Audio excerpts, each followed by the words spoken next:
Olá, boa tarde. Toda pessoa tem direito de ficar calada para não se autoincriminar.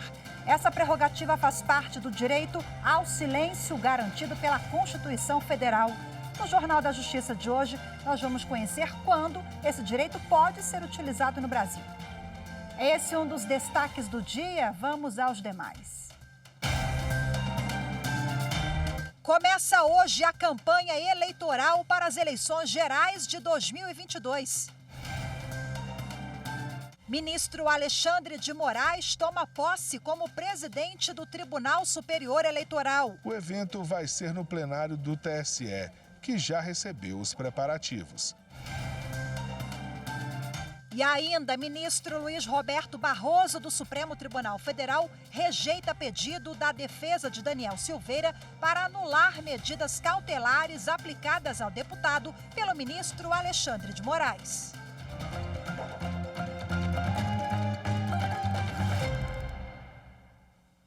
O ministro Alexandre de Moraes toma posse como presidente do Tribunal Superior Eleitoral hoje, às 7 horas da noite. E também começam as campanhas eleitorais dos candidatos às eleições gerais. Já está permitida a partir de hoje a propaganda eleitoral, inclusive na internet. E o público-alvo é formado pelas mais de 156 milhões de pessoas que vão votar no dia 2 de outubro. Para cada tipo de propaganda existem regras e prazos diferentes. E para conferir tudo isso, é só entrar no site tse.jus.br. E hoje também tem a posse do novo presidente do TSE, ministro Alexandre de Moraes, e do vice-ministro Ricardo Lewandowski. O evento vai ser no plenário do TSE, que já recebeu os preparativos. A cerimônia deve contar com a presença de autoridades dos 3 poderes da República. Cadeiras extras foram colocadas no local. A segurança também foi reforçada. Além disso, equipes do TSE fazem os últimos ajustes para receber todos os convidados. Após a posse, os ministros Alexandre de Moraes e Ricardo Lewandowski devem receber os cumprimentos no Salão Nobre do Tribunal. A sessão solene vai ser transmitida ao vivo na TV e na Rádio Justiça, no site tse.jus.br e no canal da Justiça Eleitoral no YouTube, além da cobertura completa do evento nas redes sociais do Tribunal. O ministro Alexandre de Moraes foi eleito em junho deste ano e vai comandar o Tribunal Superior Eleitoral nas eleições gerais de outubro. Alexandre de Moraes se formou em Direito pela Faculdade do Largo do São Francisco. Tem doutorado e livre docência pela Universidade de São Paulo. Já foi promotor de Justiça, secretário de Estado da Justiça e Defesa da Cidadania, membro do Conselho Nacional de Justiça e secretário municipal de Transportes de São Paulo, entre outros cargos. Tomou posse no Supremo Tribunal Federal em 2017, mesmo ano em que passou a fazer parte do TSE. Ele vai comandar a Justiça Eleitoral nas eleições de outubro. O plenário do Tribunal Superior Eleitoral é formado por 7 ministros. São 3 representantes do Supremo Tribunal Federal, entre os quais são eleitos o presidente e o vice-presidente do TSE. A Corte também tem 2 representantes do Superior Tribunal de Justiça. E o mais antigo na Justiça Eleitoral ocupa o cargo de Corregedor-Geral Eleitoral. Também há 2 representantes da classe dos advogados, nomeados pelo Presidente da República. Cada ministro tem um substituto da mesma origem.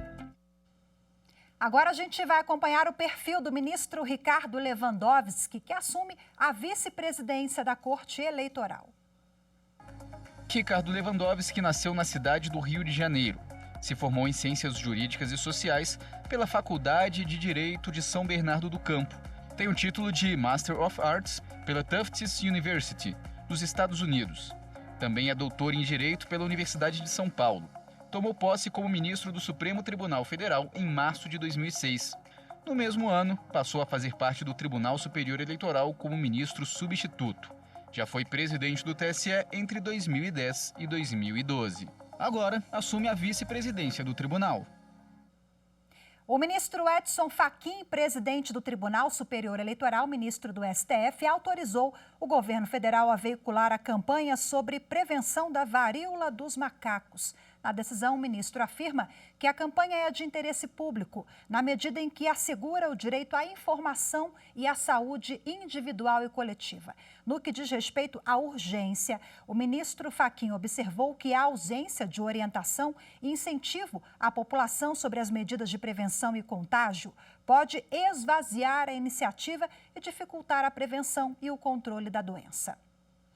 Bom, ainda sobre a varíola dos macacos, o ministro Alexandre de Moraes, do Supremo Tribunal Federal, ele deu 5 dias para o presidente da República, Jair Bolsonaro, e os governadores dos estados e do Distrito Federal prestarem informações sobre o combate à doença. A decisão foi tomada na ação em que o PSB pede a concessão de liminar para determinar que os entes federados construam um plano nacional operacional e eficiente, segundo critérios técnicos e científicos de combate à varíola dos macacos.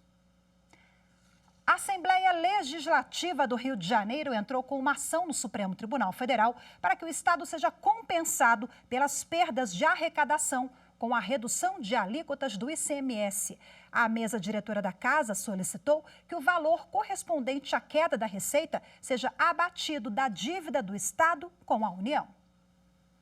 Na ação, a Assembleia Legislativa diz que o Estado deixará de arrecadar este ano 6 bilhões e 200 milhões de reais com a limitação da alíquota em 18% sobre combustíveis, energia elétrica, gás natural, telecomunicações e transporte público, segundo a estimativa da Secretaria de Estado de Fazenda. A Assembleia alega ainda que a diminuição não planejada de recursos públicos compromete a prestação de serviços públicos essenciais à população. Uma lei sancionada em junho limitou a cobrança do ICMS nos combustíveis, energia elétrica, comunicações e no transporte coletivo. Na prática, a alíquota desse imposto não pode ultrapassar 17% ou 18%, dependendo da unidade da federação. A Assembleia Legislativa do Rio de Janeiro sustenta que a nova lei entrou em vigor 2 dias depois da homologação pelo STF do acordo firmado entre o Estado e a União sobre o pagamento da dívida pública fluminense e o ingresso do Rio de Janeiro no regime de recuperação fiscal. A conciliação permitiu ao Estado um prazo extra de 240 meses para pagar a dívida de forma parcelada. O acordo, no entanto, não previu as perdas de arrecadação que viriam com a edição da nova lei. A relatora da ação é a ministra Carmen Lúcia. Outros estados também ingressaram com este mesmo tipo de ação no STF: Maranhão, Alagoas, São Paulo e Piauí. Nos 4 casos, o Supremo determinou a compensação ou suspensão dos pagamentos. Bom, a discussão em torno da cobrança do ICMS sobre os combustíveis também é tema de uma nova audiência de conciliação que será realizada daqui a pouco, às 14h, no Supremo Tribunal Federal. O encontro foi convocado pelo ministro Gilmar Mendes, que é relator de uma arguição de descumprimento de preceito fundamental movida pela União contra os estados e de uma ação direta de inconstitucionalidade dos estados contra a lei que limitou a cobrança do imposto. Os governadores alegam perdas de 95 bilhões de reais na arrecadação por causa da mudança na legislação. A União sustenta que até o momento não houve queda de receita e que a medida é importante diante das constantes altas nos preços dos combustíveis. O ministro Gilmar Mendes destaca a importância do encontro para buscar uma solução aí para esse impasse. O Tribunal Superior do Trabalho elegeu a nova administração da Corte no biênio 2022-2024. Acompanhe na reportagem. Em sessão extraordinária do Tribunal Pleno, o ministro Lélio Bentes Corrêa foi escolhido por unanimidade para presidir a Corte e o Conselho Superior da Justiça do Trabalho. Lélio Bentes Corrêa é ministro do TST desde julho de 2003, em vaga destinada a membro do Ministério Público do Trabalho. Também foram eleitos o ministro Aloísio Corrêa da Veiga como vice-presidente do tribunal e a ministra Dora Maria da Costa, atual vice-presidente da Corte, como corregedora-geral da Justiça do Trabalho. A posse da nova direção vai ser realizada no dia 13 de outubro, em sessão solene. Veja a seguir no próximo bloco: direito ao silêncio. Saiba quando isso pode ocorrer, quando a pessoa pode recorrer a esse direito constitucional no país. Os detalhes daqui a pouquinho, voltamos já.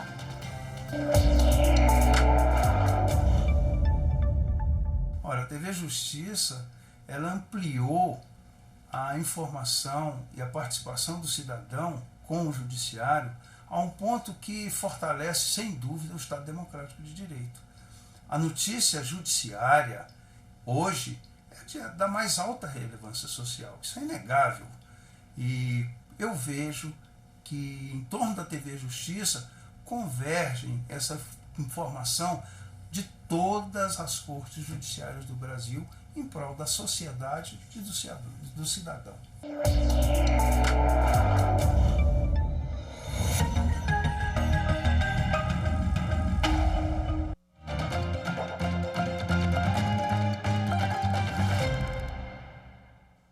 Você tem o direito de ficar em silêncio, caso contrário, tudo o que disser pode ser usado no tribunal. Essa frase ficou conhecida nos filmes policiais, mas manter o silêncio para não produzir provas contra si mesmo é um direito fundamental previsto na Constituição Federal. Na reportagem a seguir, você vai ver alguns exemplos em que o direito ao silêncio pode ser utilizado no Brasil. Doravante, vou permanecer em silêncio. Muitíssimo obrigado. O senhor depoente vai utilizar-se do direito da prerrogativa do silêncio, perfeito? Perfeitamente, excelência, senhor presidente em exercício. Em junho do ano passado, o ministro Luiz Roberto Barroso, do Supremo Tribunal Federal, concedeu ao empresário Carlos Wizard o direito de ficar em silêncio e não produzir provas contra si no depoimento dele à CPI da Covid no Senado Federal. O empresário foi acusado de participar de um suposto gabinete paralelo para aconselhar o presidente Jair Bolsonaro no enfrentamento à pandemia. O ministro do STF justificou que todo depoente que fale a uma CPI tem direito a não responder às perguntas, partindo do princípio de que toda pessoa tem direito a não se incriminar perante os investigadores. Situações como a de Carlos Wizard ficaram conhecidas em CPIs, mas esse direito do silêncio se aplica em outras situações. O Código de Processo Penal garante que, depois de devidamente qualificada e ciente da acusação, a pessoa deve ser informada pelo juiz antes de iniciar o interrogatório do direito que tem de permanecer calada e de não responder perguntas que forem formuladas. Todo cidadão acusado de ter cometido algum crime tem essa prerrogativa. A Constituição Federal também assegura que o preso deve ser informado dos direitos, entre os quais o de permanecer calado, e é assegurado a ele assistência da família e de advogado. Outro caso de repercussão em que esse direito foi aplicado foi na Lava Jato, durante o depoimento do empresário Ricardo Pessoa. Nessa condição, pela nossa lei, o senhor tem o direito de permanecer em silêncio. Se o senhor fizer uso desse direito, pela nossa lei, isso não lhe traz prejuízo. Mas essa também é a oportunidade que o senhor tem de falar no processo. Tudo que o senhor falar vai ser considerado para o julgamento. O senhor prefere falar ou o senhor prefere ficar em silêncio? Excelência, por orientação dos meus advogados, respeitosamente eu ficarei em silêncio. A estratégia de ficar em silêncio não significa impunidade. Nesse caso, por exemplo, o empresário Ricardo Pessoa foi condenado a 8 anos e 2 meses de prisão por corrupção e pertinência à organização criminosa. Ele foi acusado de participar do esquema que desviou recursos da Petrobras e acabou fazendo acordo de colaboração premiada. Não é só o direito brasileiro que tem essa garantia. Ela também possui previsão legal na Convenção Interamericana de Direitos Humanos e no Pacto Internacional dos Direitos Civis e Políticos. Bom, e para falar mais sobre esse assunto, eu recebo agora ao vivo, aqui no estúdio, converso com um advogado que é especialista em direito constitucional aqui conosco, doutor Bruno De Grazia. Seja bem-vindo, boa tarde, muito obrigada pela presença. Eu que agradeço, boa tarde. Doutor Bruno, a gente já elencou ali na reportagem alguns exemplos, né, em que esse direito ele é utilizado e vem sendo muito utilizado no Brasil, até por algumas pessoas de uma forma assim, digamos que um certo abuso, né? Fala pra gente, nenhum direito é absoluto, o senhor me explicava aqui nos bastidores, né? Então, essa máxima não vale para todas as situações, o direito de não se autoincriminar e ficar calado. Não. O direito ao silêncio, o direito à não autoincriminação, é uma construção histórica que vem desde a Idade Média e que tem por objetivo impedir que aquela pessoa que está sendo investigada, ela seja compelida, obrigada a produzir provas contra si. Num primeiro momento, vedação à tortura para obtenção de provas. Num segundo momento, você ter a presunção da inocência daquela pessoa, ou seja, se ela ficar calada, ela não é presumidamente culpada, né? Mas como todo e qualquer direito, não é absoluto e comporta exceções. E aí a gente está falando nesse direito ao silêncio que alcança só o direito penal ou outras esferas também? Não, ele inicia a origem desse direito, ele está no direito penal. Mas ele acaba contaminando, a partir do momento que ele é inserido na Constituição, ele contamina todas as áreas do direito. Então, quando você fala de direito de família, numa investigação de paternidade, obrigatoriedade de fornecimento de material de DNA, quando você fala do direito a não se submeter ao teste do bafômetro, tudo isso são desdobramentos do direito à não autoincriminação. Bom, nós apresentamos na reportagem alguns exemplos lá da Comissão Parlamentar de Inquérito. No ano passado, a CPI da pandemia, nós vimos muitos depoentes que preferiram ficar calados para não se autoincriminar, né? Inclusive, o Supremo Tribunal Federal tem uma decisão recente que versa sobre esse direito ao silêncio. Queria que o senhor explicasse para a gente o que diz essa decisão e qual é o alcance dela na prática. Perfeito. A CPI, acho que ela tornou o direito à não autoincriminação mais popular, né? Deu mais visibilidade. E o Supremo Tribunal Federal, no âmbito da CPI da Covid, mais precisamente no HC 204.422, ele traz uma decisão que, muito embora seja lógica, tem uma lógica muito própria, deixou muitos advogados insatisfeitos, porque gera uma certa insegurança. O que o ministro Fux disse na decisão? Que cabe ao depoente e à sua defesa técnica, num primeiro momento, fazer análise se aquele testemunho pode ou não ser prejudicial. Só que a CPI, com os poderes investigativos, teria a prerrogativa de avaliar se de fato houve um abuso ou se de fato está sendo preservada uma prerrogativa. Então, o Supremo acabou deixando em aberto e, no final das contas, eu acho que essa avaliação acaba ficando muito mais a posteriori do que no momento, né?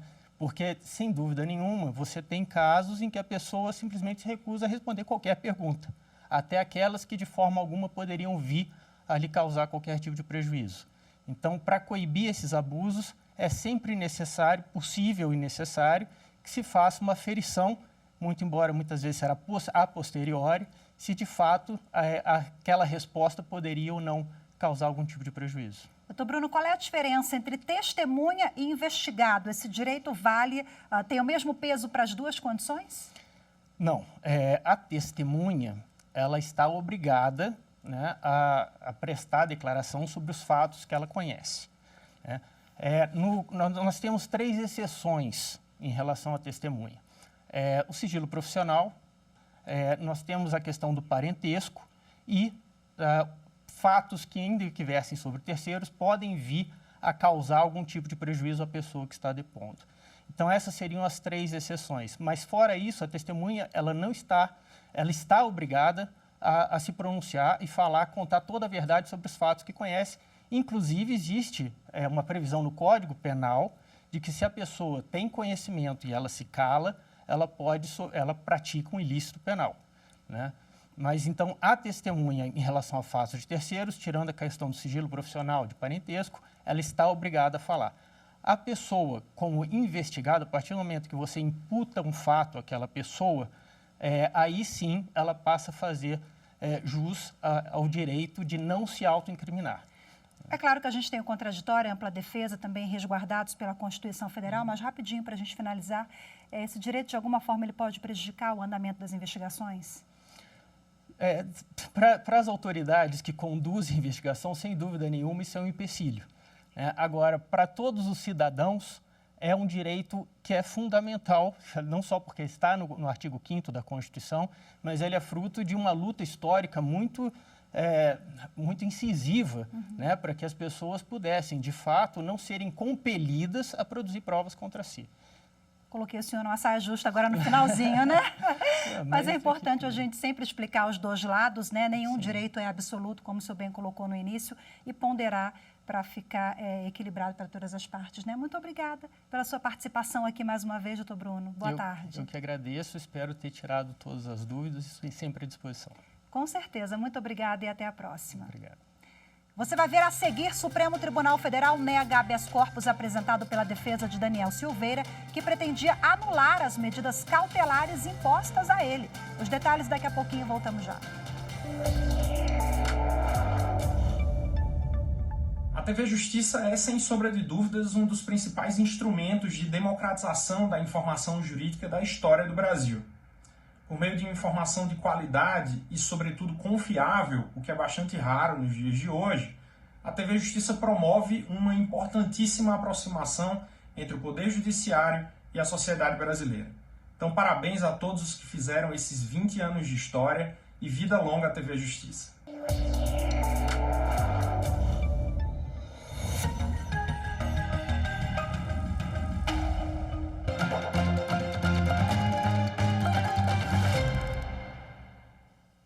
O ministro do Supremo Tribunal Federal, Luiz Roberto Barroso, negou o habeas corpus apresentado pela defesa de Daniel Silveira, que pretendia anular as medidas cautelares impostas pelo ministro Alexandre de Moraes. O ministro Luiz Roberto Barroso do Supremo negou o pedido do político Daniel Silveira com base na súmula 606 da Corte. A norma determina que o habeas corpus não é o meio adequado para contestar decisão de ministro, turma ou do plenário do Supremo.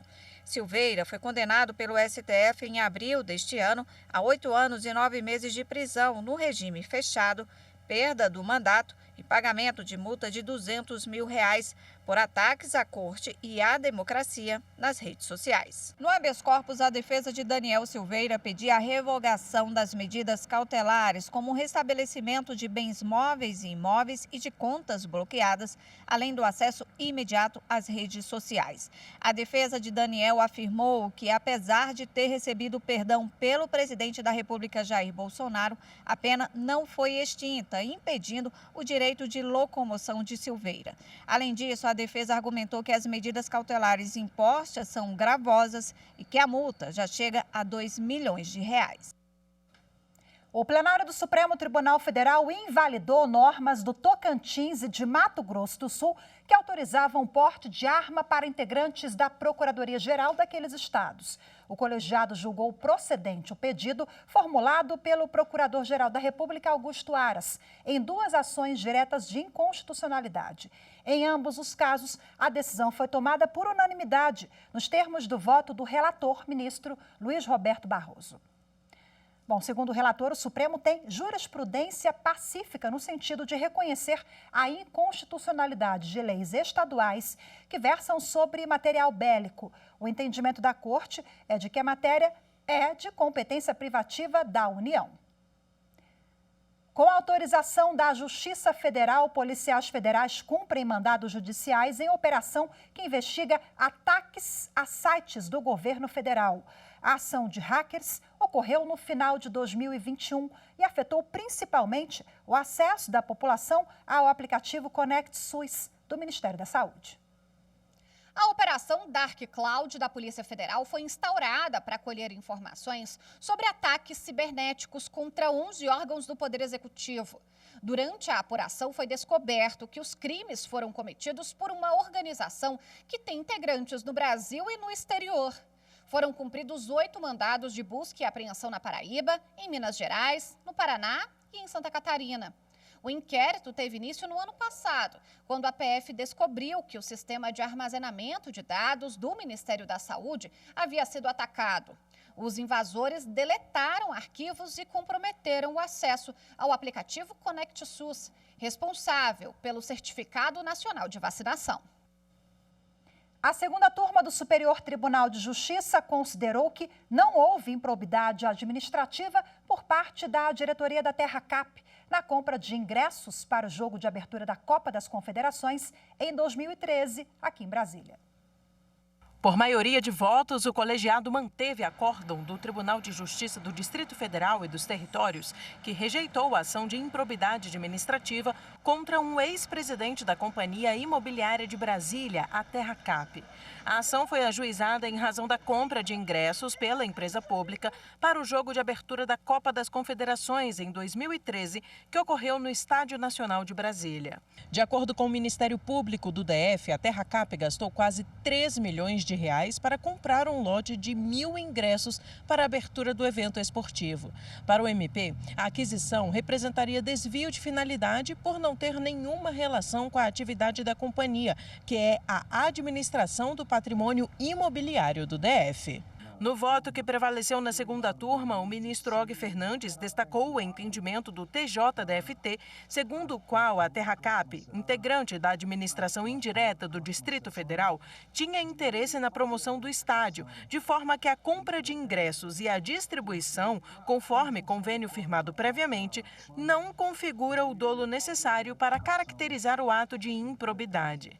De acordo com Og Fernandes, para que o STJ chegasse a uma conclusão diferente daquela adotada pelo tribunal local, seria preciso reexaminar os fatos e as provas analisados em segunda instância, medida inviável em virtude das súmulas 5 e 7 da Corte Superior. Hoje ficamos por aqui. Muito obrigada pela sua companhia. Ótima tarde para vocês. Até amanhã. Tchau, tchau.